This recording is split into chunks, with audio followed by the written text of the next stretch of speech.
আবারও ফিরে আসলাম আপনাদের প্রিয় অনুষ্ঠান জীবনের গল্প। আমাদের ক্যামেরার সামনে দাঁড়িয়ে আছে এক সুন্দরী অসহায় মেয়ে। আহ, তো তার কাছ থেকে জানতে চাই তার জীবনের গল্প। আপু, আসসালামু আলাইকুম, কেমন আছো? ওয়ালাইকুম আসসালাম, আলহামদুলিল্লাহ ভালো। আপু, তোমার বাড়ি কোথায়? ময়মনসিংহ। ময়মনসিংহ। তোমার পরিবারে কে কে আছে? কেউ নাই। কেউ নাই? বাবা মা আত্মীয় স্বজন কেউ নাই না? না, নানুর বাড়ি বড় হয়েছে। নানুর বাড়িতে বড় হয়েছে। হ্যাঁ। মানে কত বছর বয়সে তোমার বাবা মা মারা যায়? তোমার বয়স তখন কত? আমার মনে নাই। আমি দেখি নাই। দেখে নেই বলতে ওই সময় হয়তো মানে তোমার ছোট মনে নেই, ছিলাম, খুব হ্যাঁ ছোট অনেক হয়তো, ছোট ছিলাম। কথা শেখো নাই এরকম। জি। বাবা মা কি একসাথে মারা যায় না কিছুদিন আগ পাশ? এক পাস। কতদিন ধরে?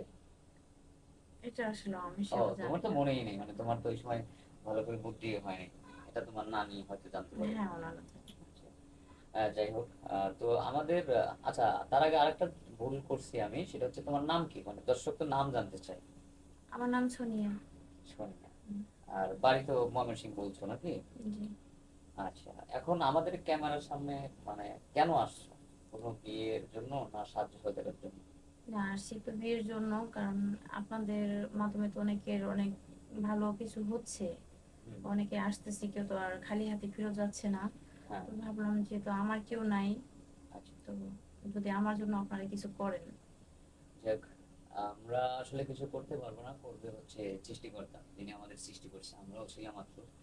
তবে আমাদের এখানে এসে কেউ মানে ফিরে যায় নাই, নিরাশও হয় নাই। কোনো না কোনো উপায় আমরা বের করে দিয়েছি। যাই হোক, আমরা চেষ্টা আছি বা চেষ্টা করব, যেহেতু আমাদের কাছে আসছো, নিরাশ হবে না। তো আমরা ভিডিওটা পাবলিক করার পরেই অনেকেই নক দিবে। তো তোমাকে পাবে কিভাবে?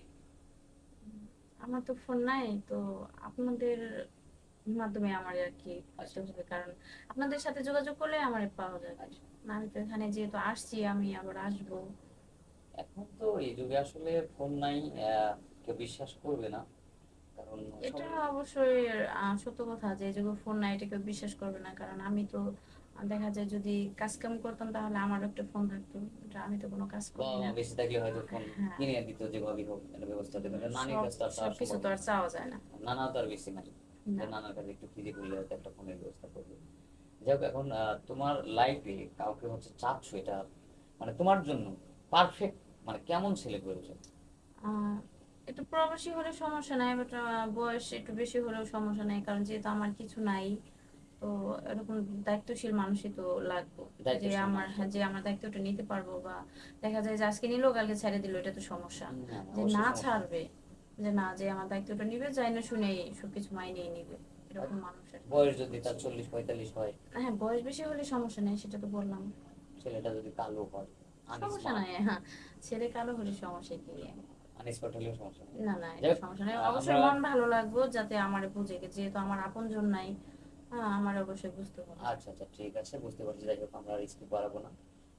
আপনারা শুনলেন অসহায় মেয়েটির কথা, তার কোনো ফোন নাম্বার নেই। আমাদের স্ক্রিনে নম্বরটা দেওয়া থাকবে, কেউ অযথা ভিডিও কল দিবেন না। আর সবারই শুভ কামনা করে বিদায় নিচ্ছি। আল্লাহ